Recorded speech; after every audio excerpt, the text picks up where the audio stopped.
Olá, amigos ouvintes da Rádio Divulgar.net. Hoje nós estamos retornando com a revista O Reformador do ano 134, 2250, setembro de 2016. Hoje nós vamos trabalhar um texto maravilhoso com o título Enfermidades Saneadoras, de Joana de Ângeles. Está na página 12 e 13 da revista O Reformador. Vamos lá. Toda enfermidade que aflige o ser humano possui as suas nascentes no cerne do espírito. Ainda imperfeito, necessita depurar-se, enfrentando as lapidações das suas arestas morais e perniciosas. Herança do passado evolutivo, quando os instintos básicos dominavam todas as suas ações e eles permanecem vigorosos e geram dificuldade nos momentos de decisões que devem ultrapassar as barreiras do ego em benefício da sociedade. Não fosse a necessidade do crescimento interior, a fim de lhe permitir o desabrochar dos valores de enobrecimentos que jazem no seu íntimo, e sofrimento não existiria. A sua finalidade precípua é proporcionar o respeito às soberanas leis da vida e ampliar-lhe a capacidade intelectual e o desenvolvimento moral. Muito importante, muito interessante a gente ter conhecimento que a capacidade intelectual e o desenvolvimento moral é muito importante para o nosso desenvolvimento espiritual. Portanto, em vez de ter apenas um caráter punitivo, a enfermidade possui o objetivo terapêutico libertador dos males que insistem em permanecer dominantes. Às vezes a gente fica revoltado quando estamos enfermos, não entendemos, nos perguntamos por que eu, por que comigo, por que só comigo, né? A gente sempre fala isso. Meu Deus, onde estás? Por que está acontecendo isso comigo? Não sabendo que a enfermidade ela é saneadora dos nossos males, né? E toda deficiência moral produz no perispírito um sinal que o organismo decodificará no momento próprio para dar lugar à enfermidade. Então, a doença ela não é de fora para dentro, ela vem de dentro para fora. O perispírito adoece e quando ele não suporta mais tanta energia negativa, ele solta para a matéria. E aí vem a doença.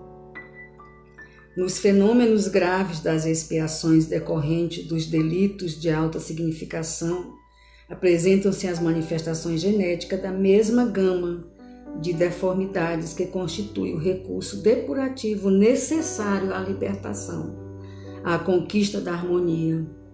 Como não se pode fugir do caráter imposto pela reencarnação, desde muito cedo o espírito vivencia a evolução a que se negou, comprometendo-se com severidade. Noutras vezes, as dificuldades de outro gênero moral, social, econômica, emocional e psíquica constituem elementos de redenção por aprimorarem os sentimentos e ensejam a autoiluminação. Então, quando a carga está muito pesada, ele atinge até o nosso psíquico, né? Até a nossa mente, a nossa moral, a nossa maneira de agir, os nossos pensamentos, e vem a acontecer os problemas neurológicos por conta do excesso de carga que o perispírito recebe, de tanta coisa errada que a gente faz, de tanta dívida que a gente tem. E aí a gente sofre as consequências. E Deus ainda nos dá essa oportunidade de termos os problemas de saúde para aliviar as nossas dores, as nossas penas, o nosso perispírito tão carregado. Há, no entanto, o recurso do bem fazer ao alcance de todos, que propicia a sua reabilitação com perspectivas de crescimento espiritual. A gente, quando aceita a enfermidade com mais tranquilidade, até às vezes com gratidão, a gente se cura mais rápido. Quando a gente fica revoltado, parece que a medicação não faz efeito, né? Eu já percebi isso em mim, né? Quando eu já tive problemas de saúde seríssimos, que eu fiquei hiper revoltada, eu já tive problemas de saúde, meu Deus, muito obrigada por essa oportunidade de diminuir a minha carga.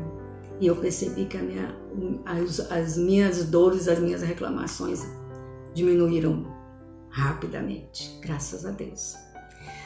Graças à lei da evolução, a ciência médica alcançou na atualidade elevado patamar que proporciona, com a sua tecnologia, alterações profundas para melhorar a qualidade de vida dos pacientes.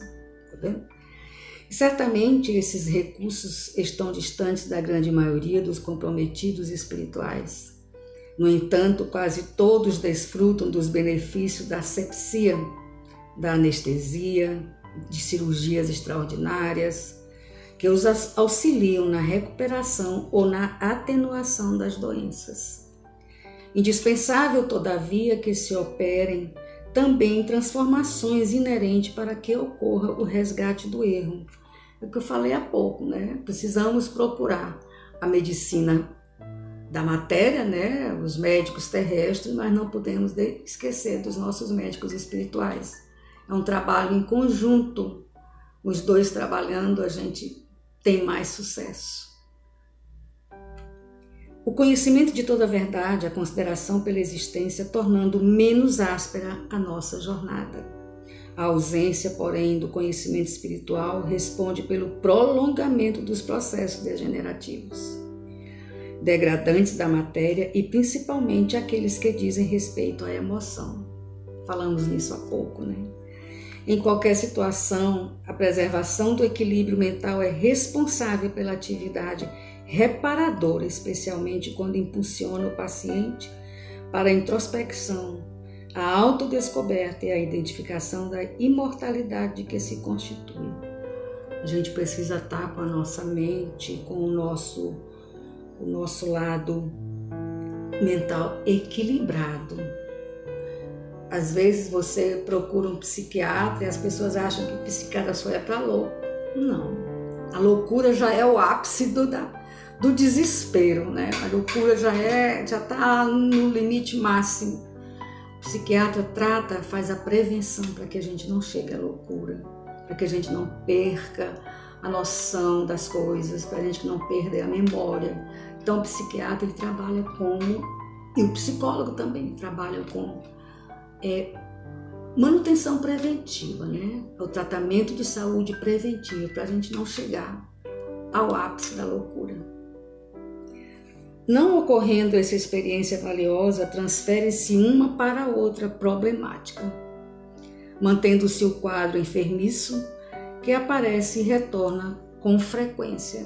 E você toma paliativos, daqui a pouco volta tudo de novo, né? Quando você vai para o centro espírita que você está ruim, e aí você vai e toma 9 passes, né? O tratado 9 passes anímicos.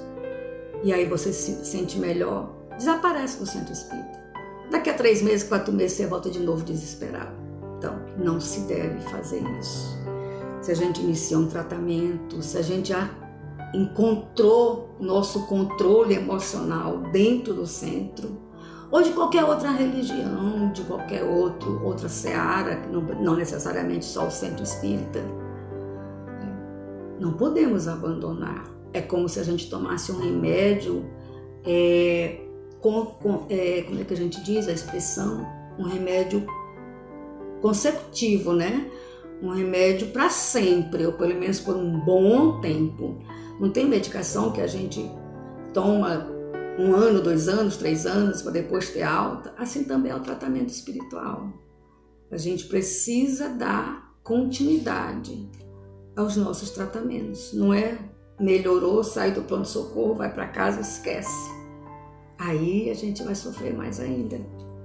E seja qual for a problemática que te aflija ou desconcerte na área da saúde ou de tudo que possa te constituir infortúnio, não te entregues à ansiedade e ao desespero, visto que a tranquilidade favorecerá o teu restabelecimento. As ondas mentais de aceitação e o contínuo direcionamento para o bem auxiliarão com vigor o processo de restauração da saúde e da manutenção da paz. É fenômeno natural o desgaste orgânico, sim, assim como as complexidades emocionais e psíquicas pertencem ao mesmo esquema de harmonia ou desajuste. A inevitabilidade da morte ronda a existência e sempre aguarda que sejam propiciados fatores de instalação das doenças. Ninguém há que atravesse a existência terrena em barcas de exceções. Observa antigos atletas que apenas cuidaram do corpo, ora consumido pelos excessos que induziram a manter-se no clímax ilusório do altar da vaidade.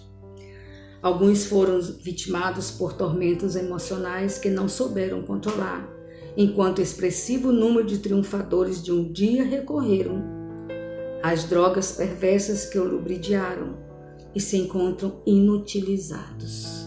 Temos muitos e muitos exemplos, infelizmente. Cada face da existência possui sinais de beleza, de resistência, de valores inapreciáveis que permitem um canto de gratidão a Deus. A velhice, por mais postergada, é inevitável e as características que assinalam são irremovíveis. Eu amo as minhas rugas. Eu falo que são sinais de vivência, de alegria, de tristeza, de choro, de emoção, né? E aí a gente vai marcando o rosto. Eu jamais tiraria uma que sequer. E desse modo, acende a luz do amor no imo e deixa-te incendiar pela alegria de viver. Estabelece o teu programa de educação íntima e preservará o estado saudável em todos os períodos existenciais, mesmo naqueles em que sejam visitados por algumas ocorrências doentias. Busca no trabalho de auxílio fraternal a sustentação de tua utilidade de viver e faze a tua existência valiosa para todos aqueles que se te acerquem com necessidade. Ou seja, aproveita as oportunidades. Se alguém se aproxima de ti necessitando, por mínimo que seja a ajuda, socorre. Socorre, porque o bem, ele abre um leque, ele abre o sol, ele abre o amor, a cumplicidade, a caridade, a fraternidade. Então, fazer o bem, por menor que seja, é muito bom para nós. E, logicamente, para quem recebe também, né? Não te atormentes com as doenças nem com os desafios existenciais. Constituem esses recursos bênçãos que Deus oferece àqueles que o buscam e necessitam de alcançar a plenitude. Quando, porém, as dificuldades se te fizerem mais severas, recorre à oração que te vinculará aos dínamos superiores da vida e de onde aurirás forças e resistência para superar a fase angustiante.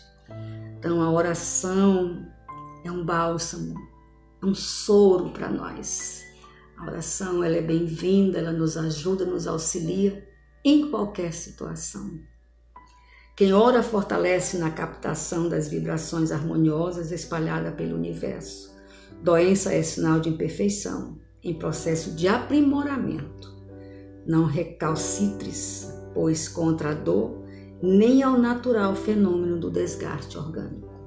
Jesus, que é perfeito, jamais se apresentou durante a sua existência assinalado por qualquer distúrbio. Realmente, nós que lemos, que estudamos a história de Cristo, de Jesus, né? Ele nem gripou nenhuma vez, nem quando era bebê. Ele não adoeceu. Isso é maravilhoso, é sinal de que ele é um espírito elevadíssimo de primeira grandeza. Saudável e jovial, apresentou o reino de ventura num momento de aridez dos sentimentos e desesperos morais, tornando-se modelo de coragem ante a dor e a incompreensão dos seus coevos, a fim de que tu, por tua vez, transformes qualquer doença em bênção reparadora. Gente, essa leitura de hoje me emociona porque nós temos a psicografia foi feita por Divaldo Franco. Então, a Joana de Ângeles, ela fala com precisão, com presteza, com muita clareza, através de Divaldo Franco, de todas as nossas nuances de problemas de saúde, de onde iniciam os nossos problemas, como podemos diminuir isso, como podemos reverter essa situação. Tão fácil. Manter a mente limpa, fazer o bem, amar, ajudar, ter fraternidade, fazer o bem. São antídotos maravilhosos para nosso corpo, para nossa matéria. É com muita alegria que eu repasso essa mensagem para todos vocês. Muito obrigada pela companhia. Fiquem com Deus. Wanda Barros, para divulgar.net.